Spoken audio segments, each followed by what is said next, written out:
Demona is the ex-lover of Goliath, who is the main character of the show. And the show follows his clan waking up in the 21st century after 1,000 years of being in stone. One of the things I like about this Demona's character is that in 90s TV like this, most characters are pretty one note. Even Goliath, he's very heroic, he's stoic, but he's still very simple. Whereas Demona is extremely complicated. One of my favorite episodes of the whole series is season 2, episode 5, The Mirror. Episode, Demona steals Titania's mirror from a museum. And in the mirror, she's able to summon a creature called Puck, which is one of Oberon's children. He's also a trickster and extremely powerful. I'm too vulnerable during the day. I don't want to turn to stone anymore. Of course, you want to stroll down Fifth Avenue in the sunshine. I'm sure you'll fit right in. I could if there were no blasted humans. Yes, Puck.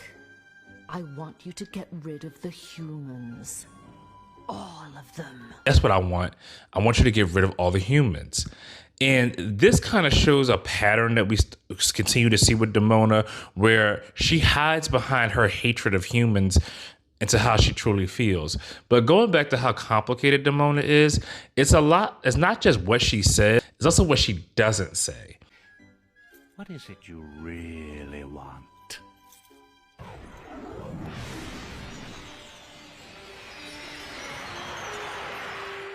How quaint. After all these centuries, you're still carrying a torch. And what I like about this thing is Demona doesn't contest this. She doesn't contest it. She doesn't have a rebuttal. She doesn't argue it. And Puck even offers her, tells her, I can make him love you again, if that's what you want.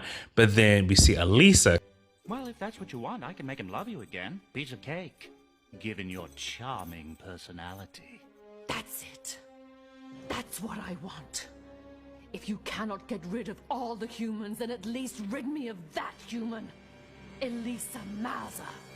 I believe, and Demona never says this, but I do believe that in the back of her mind, she believes that if she kills Elisa, Goliath will come back to her, which we know isn't the case. Puck tricks her and then turns Elisa into a human. And this kind of opens up, again, this is why it's my favorite episode. We all know that Goliath and Elisa have feelings for each other, despite the fact that they're two different species. This episode, Goliath says some of the sweetest things I think I've ever heard on a cartoon. And even though he knows this is Demona's doing and Puck's magic, you can tell Goliath does not want Elisa to turn back. I never realized when you were human how beautiful you are.